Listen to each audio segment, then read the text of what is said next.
Hello friend, स्वागत है आपका एनक्यू स्टडी यूट्यूब चैनल पर। हम लोग जीएस का यह पहला सेट लेकर के आए हैं। जीएस के इस सेट से मुराद ये है कि इसमें भूगोल, विज्ञान, भारतीय राष्ट्रीय आंदोलन और संविधान सभी से रिलेटेड प्रश्न होंगे। खासकर जो लोग भी बीपीएससी टीआरई 2 में अपीयर हो रहे हैं, जिनका जीएस 40 मार्क्स का होना है, उन्हें यह बहुत ही लाभदायक होगा, चाहे वो 6 to 8 के हों, और 1 to 5 के लिए ये सबसे अधिक लाभदायक होगा। तो आइए हम लोग जीएस का एक एक क्वेश्चन को देखते हैं। अब जीएस के भी रोज सेट जो है आपको मिला करेंगे, जैसे 6 to 8 के लिए सोशल स्टडीज़ का प्रैक्टिस सेट मिला, उसी प्रकार जीएस सेट भी मिलेगा। क्वेश्चन नंबर पहला है कि सियाचिन ग्लेशियर क्षेत्र में के ऊपर किनके मध्य झगड़ा है। सियाचिन ग्लेशियर क्षेत्र के बीच जो झगड़ा है वह भारत और पाकिस्तान के बीच झगड़ा है, या भारत और चीन के बीच झगड़ा है, या भारत और नेपाल के बीच झगड़ा है, या फिर चीन और नेपाल के बीच झगड़ा है।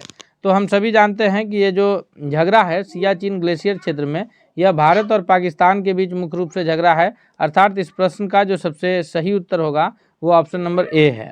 हम लोग चलते हैं अगले क्वेश्चन की ओर। हम उम्मीद करते हैं कि यह वीडियो आपको बहुत पसंद आएगा, इसलिए आप प्लीज़ एक बार इस वीडियो को लाइक ज़रूर कीजिएगा। साथ ही साथ अगर आप चैनल पर नए हैं तो चैनल को जरूर सब्सक्राइब कर लीजिए और बेल आइकन को दबाइए, ताकि कोई भी वीडियो आए तो सबसे पहले आप तक पहुँचे। दूसरा क्वेश्चन है कि निम्नलिखित राज्यों में से कौन सा राज्य तीन तरफ से बांग्लादेश से घिरा हुआ राज्य है। वह राज्य मिजोरम है, या वह राज्य मेघालय है, या पश्चिम बंगाल है, या फिर त्रिपुरा है, जो तीन ओर से बांग्लादेश से घिरा हुआ राज्य है।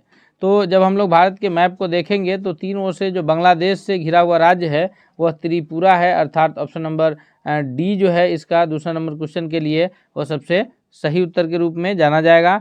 नेक्स्ट क्वेश्चन की ओर चलते हैं। क्वेश्चन नंबर तीसरा है कि झारखंड राज्य जो है वह किस गोलार्ध में स्थित है। झारखंड राज्य की जो स्थिति है वह पूर्वी गोलार्ध में है, पश्चिम गोलार्ध में है, उत्तर में या दक्षिण में। तो भारत की अगर हम लोग पूरी स्थिति को देखें तो भारत अक्षांशीय हिसाब से जो है 0 डिग्री अक्षांश से ऊपर है, यानी 8 डिग्री 4 मिनट से भारत की स्थिति शुरू होती है। तो इस हिसाब से भारत जो है अक्षांशीय हिसाब से उत्तरी गोलार्ध में है, और देशांतरीय हिसाब से अगर भारत की स्थिति देखा जाए तो भारत पूर्वी गोलार्ध में है। तो यहाँ सिर्फ ये पूछा जा रहा है, तो ये ऑप्शन नंबर डी जो एक से अधिक आएगा तो हम वो भी टिक कर सकते हैं। अन्यथा अक्षांशीय अक्षांश के हिसाब से जो है भारत की स्थिति वह उत्तरी गोलार्ध में है। तो ऑप्शन नंबर सी जो है इसका सबसे करेक्ट आंसर होगा। अगले क्वेश्चन की ओर बढ़ते हैं हम लोग। नेक्स्ट क्वेश्चन है क्वेश्चन नंबर चौथा है।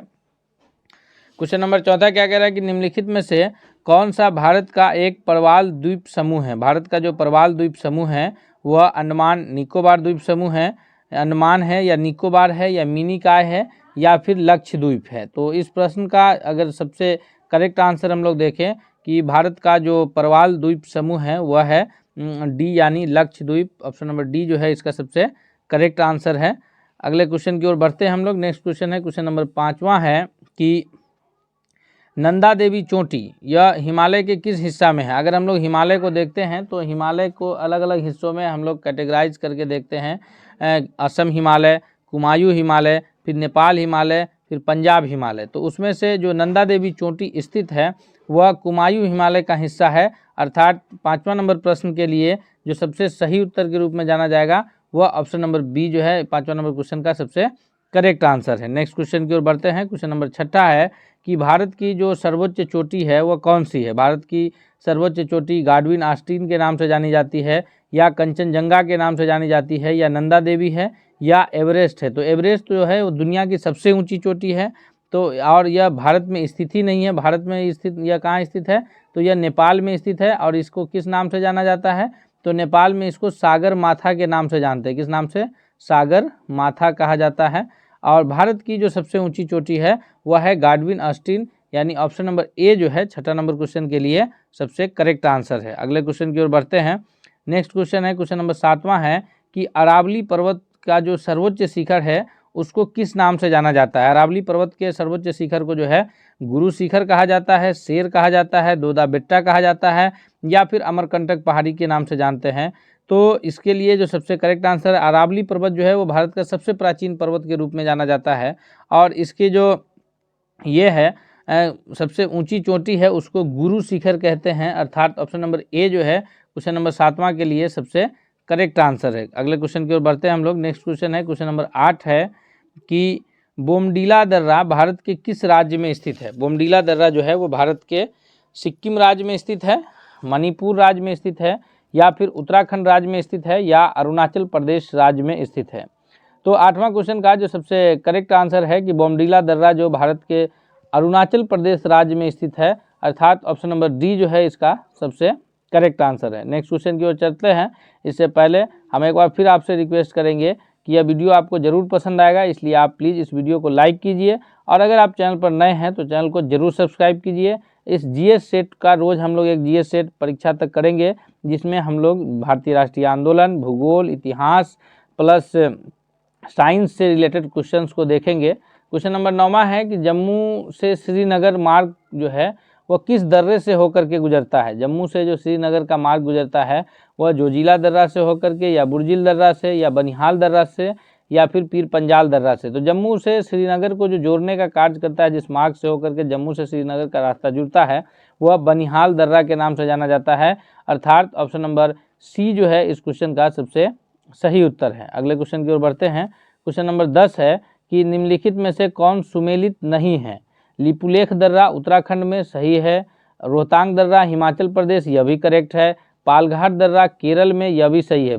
दक्षिण भारत की तीन प्रमुख दर्रे हैं, थालघाट दर्रा, पालघाट दर्रा और भोरघाट दर्रा, जिसमें से पालघाट दर्रा जो है वो केरल में है। तो अगर सुमेलित नहीं है तो कौन है, तो सुमेलित बी नहीं है कि अरुणाचल प्रदेश में नाथुला दर्रा नहीं है। नाथुला दर्रा जो है वो किस राज्य में स्थित है, तो नाथुला दर्रा जो है वह सिक्किम राज्य में स्थित है। जब आप SCERT का 5वां क्लास का जब आप ये पर्यावरण पढ़ेंगे, उसके पहला चैप्टर में जो है वह नाथुला की शहर है, और वहाँ से यह क्वेश्चन अराइज होता है। ऑप्शन नंबर बी जो है इसका सबसे करेक्ट आंसर है। अगले क्वेश्चन की ओर बढ़ते हैं। नेक्स्ट क्वेश्चन है, क्वेश्चन नंबर 10वां है कि कावेरी नदी कहाँ गिरती है। कावेरी नदी जो है वह बंगाल की खाड़ी में गिरती है, या अरब सागर में गिरती है, या फिर पाक जलडमरू मध्य में गिरती है, या खंभात की खाड़ी में जाकर के गिरती है। तो 11वां नंबर क्वेश्चन का जो सबसे करेक्ट आंसर के रूप में जाना जाएगा कि जो कावेरी नदी है उस जो गिरती है बंगाल की खाड़ी में, अर्थात ऑप्शन नंबर ए जो है वह करेक्ट आंसर है। अगले क्वेश्चन की ओर बढ़ते हैं। क्वेश्चन नंबर 12 है कि अमरकंटक में कौन सी नदी का उद्गम होता है। अमरकंटक की पहाड़ी से किन नदी का उद्गम स्थल है, वह दामोदर नदी का है, महानदी का, नर्मदा का, या फिर ताप्ती का। इनमें से कौन सी नदी का जो उद्गम स्थल है वह अमरकंटक की पहाड़ी से है। तो 12वां नंबर प्रश्न का जो सबसे सही उत्तर है वो ऑप्शन नंबर सी होगा कि अमरकंटक की पहाड़ी से जिस नदी का उद्गम स्थल है वह नर्मदा है, अर्थात इसके लिए सबसे करेक्ट आंसर के रूप में क्वेश्चन नंबर 12वां का ऑप्शन सी जो है वह सबसे सही उत्तर के रूप में जाना जाएगा। नेक्स्ट क्वेश्चन है कि निम्नलिखित में से कौन सी नदी यमुना नदी में नहीं मिलती है। यमुना स्वयं गंगा की सहायक नदी है, और कुछ नदी है जो यमुना की सहायक नदी है। यमुना जो है गंगा में आकर के इलाहाबाद, जिसका नया नाम अब प्रयागराज है, प्रयाग का शब्द का अर्थ ही होता है संगम, तो प्रयागराज में गंगा से जो है यमुना गंगा में आकर के मिल जाती है। तो इनमें से कौन नदी है जो यमुना में नहीं मिलती है, यानी यमुना की सहायक नहीं है। केन, बेतवा, सोन और चंबल। तो इसमें अगर सबसे सही उत्तर देखें तो ऑप्शन नंबर सी होगा कि सोन नदी जो है वो यमुना की सहायक नदी नहीं है, क्योंकि सोन डायरेक्ट जो है पटना के पास आकर के गंगा में ही मिलती है। बाकी केन, बेतवा और चंबल जो है पहले गंगा यमुना में मिलती है, फिर यमुना के संग आकर के जो है ये गंगा नदी में मिल जाती है। नेक्स्ट क्वेश्चन है कि महात्मा गांधी जल विद्युत परियोजना यह कहाँ स्थित है। महात्मा गांधी जल विद्युत परियोजना जो है यह जोग प्रपात पर स्थित है, या फिर पायकारा प्रपात पर स्थित है, या शिव समुद्रम प्रपात पर स्थित है, या गोकक प्रपात पर। 14वां नंबर प्रश्न के लिए जो सबसे करेक्ट आंसर के रूप में जाना जाएगा कि महात्मा गांधी जल विद्युत परियोजना जो स्थित है वह जोग प्रपात पर स्थित है, अर्थात ऑप्शन नंबर ए जो है 14वां का सबसे सही उत्तर है। अगले क्वेश्चन की ओर बढ़ते हैं। नेक्स्ट क्वेश्चन हमारे स्क्रीन पर अगला क्वेश्चन है, क्वेश्चन नंबर 15 है कि विषाणु माने जाते हैं, अर्थात अब हम लोग जो है वह भूगोल से साइंस की तरफ आए हैं। तो हम आपसे फिर एक बार रिक्वेस्ट करते हैं कि अगर आपने अब तक इस वीडियो को लाइक नहीं किया है तो प्लीज़ इस वीडियो को लाइक कीजिए, और चैनल पर अगर नए हैं तो सब्सक्राइब कीजिए, ताकि कोई भी वीडियो आए तो सबसे पहले आप तक पहुंचे। क्वेश्चन नंबर 15 है कि विषाणु माने जाते हैं, यह सजीव पदार्थ से माना जाता है, या फिर निर्जीव पदार्थ, या सजीव और निर्जीव के बीच एक ट्रांजिशन ग्रुप के रूप में जाना जाता है, या फिर सजीव के गुणन की शक्ति खो चुके हैं। तो जो विषाणु है, जिसे इंग्लिश में वायरस के नाम से जानते हैं, तो वायरस जो है यह सजीव और निर्जीव के बीच एक ट्रांजिशनल ग्रुप के रूप में माना जाता है। यानी विषाणु जो है वायरस वो होता निर्जीव है, लेकिन जैसे ही वो सजीव कोशिका के संपर्क में आता है तो वह एक्टिव हो जाता है और वह जो है अपना प्रजनन बढ़ाना शुरू कर देता है। इसलिए विषाणु को, वायरस को जो है सजीव और निर्जीव के बीच का एक ट्रांजिशनल ग्रुप माना गया है। अगले क्वेश्चन की ओर बढ़ते हैं। क्वेश्चन नंबर 16 है कि विषाणु में क्या होता है? प्रोटीन और लिपिड है, न्यूक्लिक एसिड और प्रोटीन है, लिपिड और कार्बोहाइड्रेट है, और कार्बोहाइड्रेट और न्यूक्लिक एसिड है। तो इसका जो सबसे करेक्ट आंसर होगा 16 नंबर क्वेश्चन का कि विषाणु यानी वायरस में जो है वो न्यूक्लिक एसिड और प्रोटीन की पाया जाता है, अर्थात ऑप्शन नंबर बी जो है 16वां नंबर प्रश्न के लिए वो सबसे सही उत्तर होगा। अब हम लोग बढ़ते हैं अगले क्वेश्चन की ओर। नेक्स्ट क्वेश्चन क्या है? क्वेश्चन नंबर 17 है कि गोल्जी काय का प्रमुख कार्य क्या है? गोल्जी बॉडी जो है इसका प्रमुख कार्य क्या है? यह श्वसन में सहायक होता है, या फिर कोशिका विभाजन शुरू करता है, या पाचक रस का उत्पन्न करता है, या स्रावी में सहायक होता है? 17वां नंबर क्वेश्चन का जो सबसे करेक्ट आंसर के रूप में जाना जाएगा, जो सबसे सही उत्तर है कि गोल्जी काय का जो प्रमुख कार्य है वह स्रावी का कार्य है, यानी ऑप्शन नंबर डी जो है इसके लिए सबसे करेक्ट आंसर के रूप में जाना जाएगा। नेक्स्ट क्वेश्चन की ओर चलते हैं। क्वेश्चन नंबर 18 है कि लाइसोसोम का कार्य क्या है? लाइसोसोम जो है यह प्रोटीन के संश्लेषण का कार्य करता है, या फिर प्रोसेसिंग और पैकेजिंग में सहायक होता है, या अंतःकोशिकीय पाचन में सहायक होता है, या फिर वसा के संश्लेषण में इसका सहायता होता है।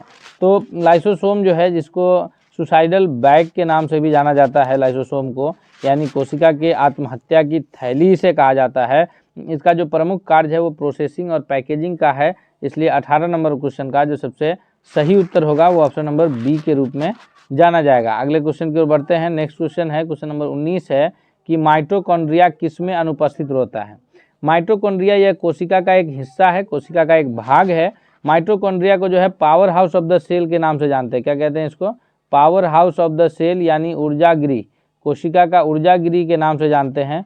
यह कौन से जीव में अनुपस्थित रहता है? यह ईस्ट में अनुपस्थित रहता है, या फिर कवक में अनुपस्थित रहता है, या जीवाणु में, या हरे नीले हरे शैवाल में अनुपस्थित रहता है?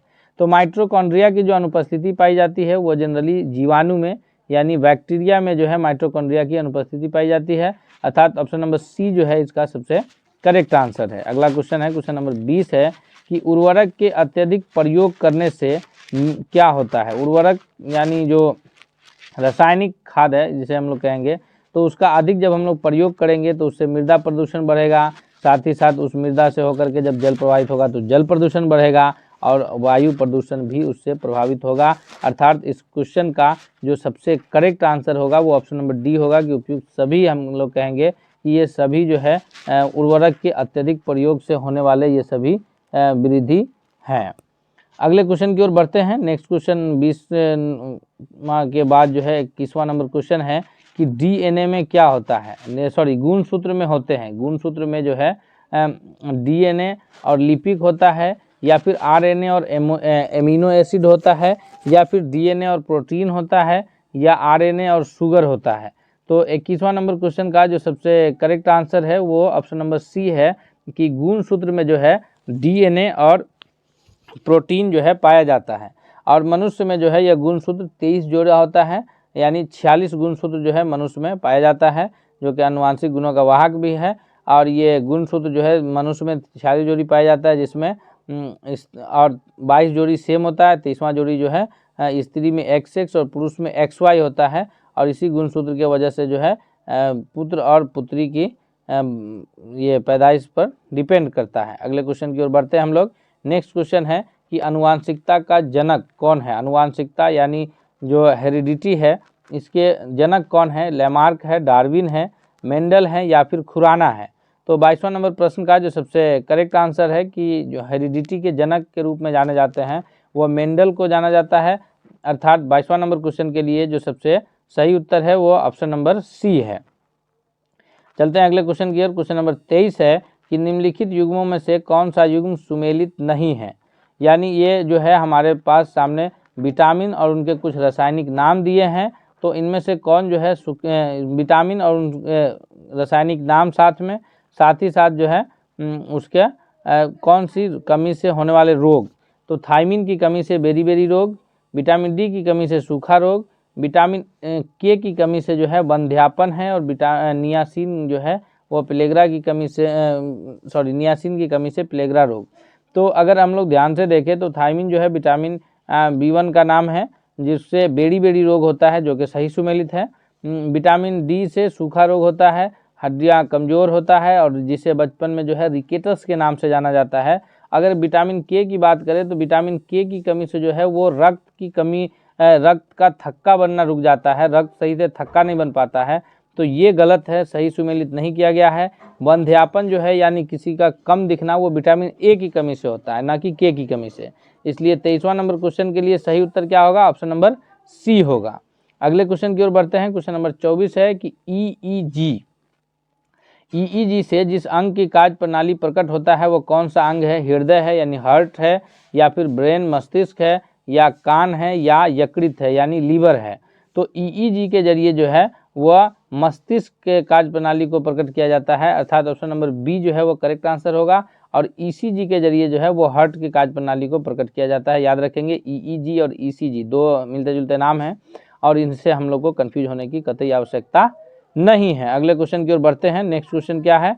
तो क्वेश्चन नंबर 25 है कि किस तत्व की कमी के कारण घेंघा रोग होता है, या मनुष्य के शरीर में जो घेंघा रोग होता है यह कौन से तत्व की कमी के कारण मुख्य रूप से होता है? यह नाइट्रोजन की कमी के कारण होता है, कैल्शियम की कमी के कारण होता है, या फिर आयोडीन है, या फास्फोरस है? तो घेंघा रोग का जो प्रमुख कारण है वह आयोडीन की कमी से होता है, अर्थात ऑप्शन नंबर सी जो है 25वां नंबर क्वेश्चन के लिए वो सबसे सही उत्तर है। अगले सवाल की ओर बढ़ते हैं। नेक्स्ट क्वेश्चन क्या है देखते हैं हम लोग। 26वां नंबर क्वेश्चन है कि निम्नलिखित में से किसकी कमी से रिकेटस होता है? रिकेटस बोलते हैं कि हड्डी का कमज़ोर हो जाना, जो है बचपन में हड्डी का कमज़ोर होकर मुड़ जाना, यह रिकेटस कहलाता है। तो यह किसकी कमी से होता है? विटामिन डी, सी, के या ए? तो विटामिन जो है प्रमुख रूप से डी की कमी से जो है रिकेटस होता है।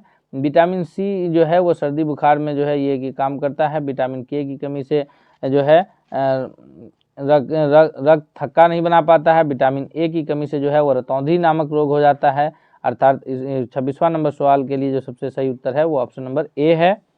अगला क्वेश्चन है, क्वेश्चन नंबर 27 है कि डेंगू एक बुखार है जो उत्पन्न होता है तथा दूसरे मनुष्य में पहुंचता है। यह वायरस तथा मादा एडिज मच्छर के द्वारा होता है, या बैक्टीरिया तथा मादा क्यूलेक्स मच्छर के द्वारा होता है, या फंगस तथा मादा एडिज मच्छर के द्वारा होता है, प्रोटोजोआ तथा मादा एनाफ्लीज मच्छर के द्वारा होता है? यह 27वां नंबर क्वेश्चन का सबसे सही उत्तर क्या है? तो डेंगू जो बुखार है इसके उत्पन्न का जो प्रमुख कारण है यह मादा एडिज मच्छर है और तथा वायरस है, यानी ऑप्शन नंबर ए जो है 27वां नंबर क्वेश्चन के लिए वो सबसे करेक्ट आंसर है। अगले क्वेश्चन की ओर बढ़ते हैं। नेक्स्ट क्वेश्चन है, क्वेश्चन नंबर 28 है कि भोजन का अनिवार्य अवयव क्या है? भोजन का जो अनिवार्य अवयव है वह ग्लूकोज है, प्रोटीन है, स्टार्च है, या फिर कार्बन डाइऑक्साइड नहीं, कार्बोहाइड्रेट है।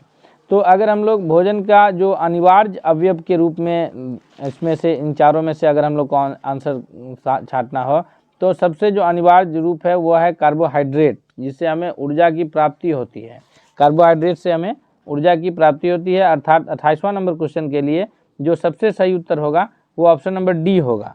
अब चलते हैं हम लोग अगले प्रश्न की ओर। क्वेश्चन नंबर 29 है कि शहद का मुख्य घटक कौन सा है? शहद यानी हनी का जो मुख्य घटक है यह कौन है? यह ग्लूकोज है, सुक्रोज है, माल्टोज है, या फिर फ्रक्टोज है? तो 29वां नंबर सवाल का जो सबसे करेक्ट आंसर होगा वह है ऑप्शन नंबर डी, यानी कि शहद का जो मुख्य घटक है वो फ्रक्टोज है, यानी डी जो है वो सबसे सही उत्तर के रूप में जाना जाएगा। अब हम लोग चलते हैं अगले क्वेश्चन की ओर।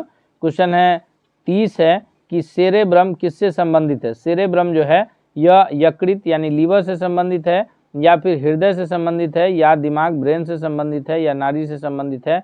तो इसका जो सबसे सही उत्तर होगा क्वेश्चन नंबर 30वां का वो ऑप्शन नंबर सी हो जाएगा कि सेरेब्रम जो है यह दिमाग से संबंधित है, यानी ब्रेन से संबंधित है। सी आंसर सबसे सही उत्तर है।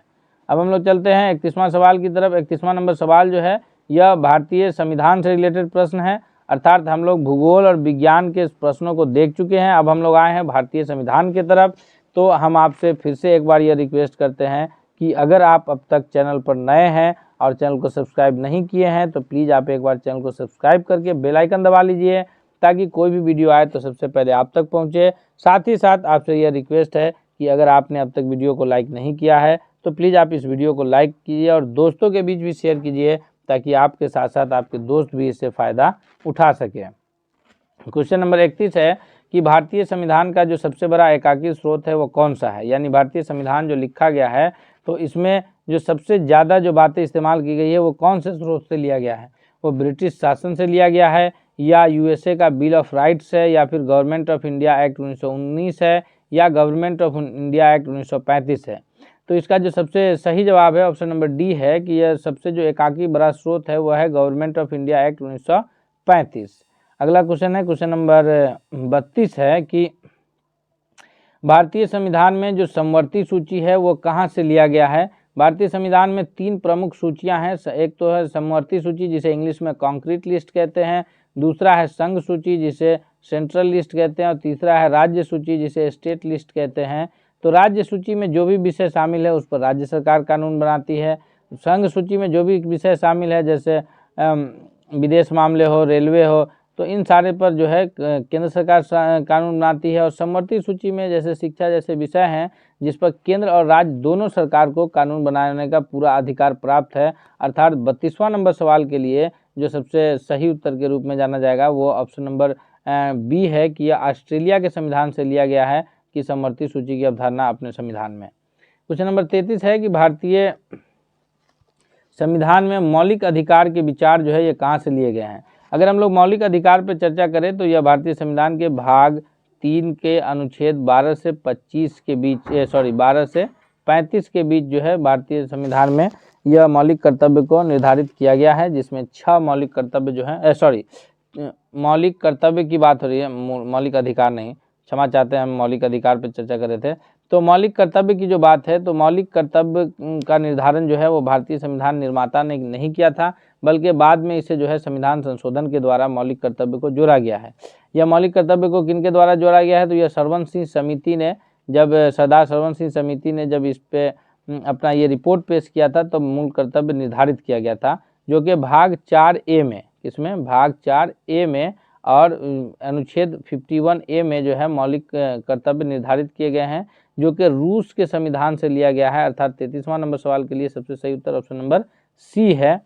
अगला क्वेश्चन है कि भारतीय संविधान के किस भाग में नागरिकता का उल्लेख मिलता है। भाग 1 है, 2 है, 3 है या 4 है। तो नागरिकता के संबंधित जो है वो भाग 3 में है, भाग 2 में है। Option number B correct answer होगा।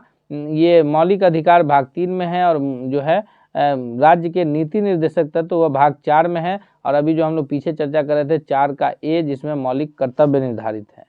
अगले सवाल है क्वेश्चन नंबर 35 है कि भारतीय संविधान में 22 भाषाओं को राजभाषा का दर्जा प्रदान किया गया है। इन राजभाषाओं का उल्लेख कौन सी अनुसूची में मिलता है। भारतीय संविधान में जो 22 विभिन्न भाषाओं को राजभाषा का दर्जा प्राप्त किया गया है, जिसका उल्लेख 7वीं, 8वीं, 9वीं या 10वीं कौन सी अनुसूची में मिलता है। तो इसका जो सबसे सही उत्तर है कि ऑप्शन नंबर बी यानी 8वीं अनुसूची में जो है 22 भाषाओं का उल्लेख मिलता है। क्वेश्चन नंबर 36 है कि किस राज्य के आरक्षण विधेयक को 9वीं अनुसूची में सम्मिलित किया गया। तमिलनाडु राज्य के आरक्षण विधेयक को, कर्नाटक राज्य के, उत्तर प्रदेश या उड़ीसा।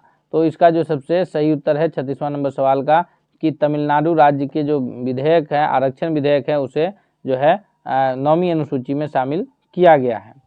क्वेश्चन नंबर 37 है कि संविधान की 6ठी अनुसूची इनमें से किस राज्य में लागू नहीं होती है। संविधान की जो 6ठी अनुसूची है वो असम में लागू नहीं होता है, मेघालय में, त्रिपुरा में या फिर मणिपुर में।